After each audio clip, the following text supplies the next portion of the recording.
Good afternoon, and welcome back to the Pastor Study. As I've thought back over slightly more than 30 years of ministry, I keep coming back to a passage in one of the smallest books of the Bible, certainly of the New Testament, and that is the third epistle of the Apostle John, 3 John verse 2. And in that verse, John writes to the church, "My brethren, I wish you to be in health and prosper, even as your soul prospers." Now, John is writing to the church at Ephesus. He's the pastor or the bishop of that church at the time. It's an open letter to all the churches, but no doubt initially intended for that church. The church is one of the larger churches of its day, one of the more well-known ones, probably even one of the more prosperous churches. As you'll recall, that church was planted by the Apostle Paul. And now, probably 30 or more years later, the last remaining apostle who is alive, John, is now pastoring that church. And he talks to them about prosperity and health. Certainly important issues for anybody and extremely important for us today in the circumstances that we find ourselves in. In John's day, they probably found anything but prosperity. The Christians of John's day were frequently persecuted. The government in Rome frequently blamed everything that went wrong on the Christians, Jews and Christians, and later the Christians.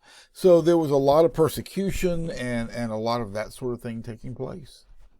If you were a believer in many areas, that meant you gave up your family and your friends and probably or possibly even your job and your livelihood to follow Jesus.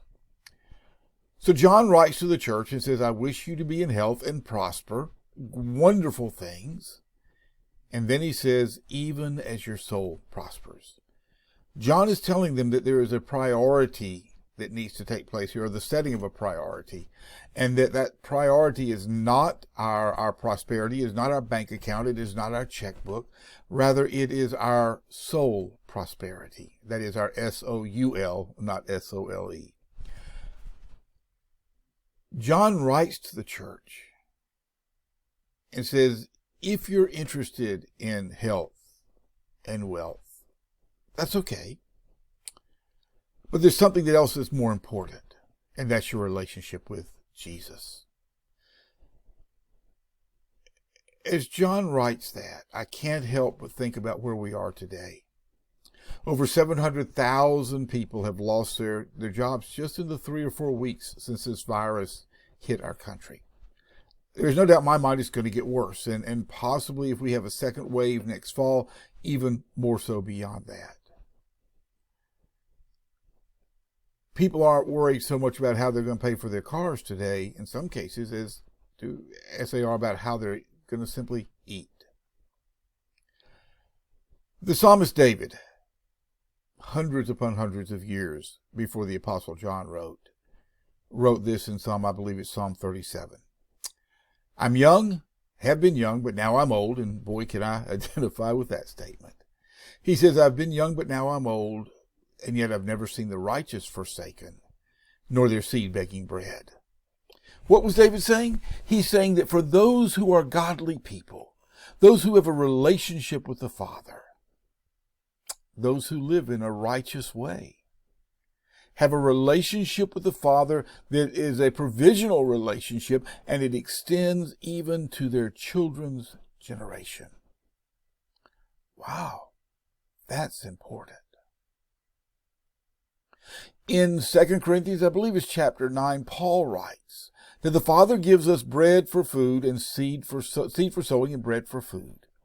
Now, it's important that we keep in mind that the bread for food is what we eat. The seed for sowing is what we put back into the Father's kingdom, trusting Him to meet our needs. It's important that we understand that we are called to be children of the living God. That puts us in a very special place with regard to God's provision. During Jesus' 3 years of ministry, the disciples came to him one day and said, "Would you teach us how to pray? We really don't understand this prayer thing very well, and we need some help."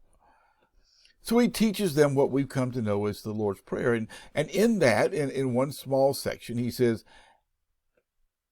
that we are to pray, Father, give us today our daily bread. What Jesus is telling us really is that the Father will be in time with our needs, but we should be praying for today's needs. Now, I'll be real honest. I like tomorrow's needs to be met. I like it even better if next week's needs have already been met. And beyond that, I'm really a lot more comfortable when I have the money in the bank to pay next month's bills. And yet a tremendous number of believers around the world literally pray in today's bread. I'm affiliated with some pastors and missionaries and evangelists who live and do ministry in Africa, primarily Kenya and Tanzania, Tasmania. And they frequently are literally praying for today's bread. A couple of them are female pastors, women pastors, who have taken on a gigantic project of sweeping children, sometimes as young as 4, 5, and 6 years old, off the streets. Children who are orphans and living on the street at that young age. They're orphans because both parents have died from the AIDS epidemic. And with just a very limited amount of funds, these precious, precious women of God have taken these children in and are doing their very best to raise them on what would be a subsistence income here in the United States. And the cost of living is even higher in Kenya than it is here. But what they've learned to do is pray for today's daily bread. They've taught the children to pray, and they've grown up praying, and they've grown up seeing God do miracles of provision as they sat down to eat and waited for God to provide. Something new? Oh no. God's people have been doing that for centuries. Why? Because we serve the Lord of the harvest. We serve the Lord who took several loaves of bread and a couple small fish and divided it and fed 5,000 people, and then took up a bunch of scraps as well, a bunch of leftovers for the next meal. You see, we don't serve a God who is limited. We don't serve a God whose bank account doesn't expand. We serve the God who says the cattle on 1,000 hills are mine, as are all of the gold and all of the silver. But there's a priority issue here. We will prosper, John says, and be in health. His desire for us is to be that way to the extent that our soul prospers. We need to focus on where our soul is. What is our relationship with the Lord? And you know, in this time when many of us are not by our own choice set down, we're home from work, we are not able to go out and do the socializing we used to, what better way to build or maybe to rebuild our relationship with Jesus? Again, the psalmist said, never have I seen the righteous forsaken, nor their seed begging bread. Righteous, those who have a relationship with the Lord of the universe. God speaks to us through the prophet Jeremiah and says, you will find me when you seek for me with all of your heart. Let me suggest in this time that we've been given to spend time in his presence, seek for him with all of your heart. Seek for your soul prosperity and trust the Father to provide everything else.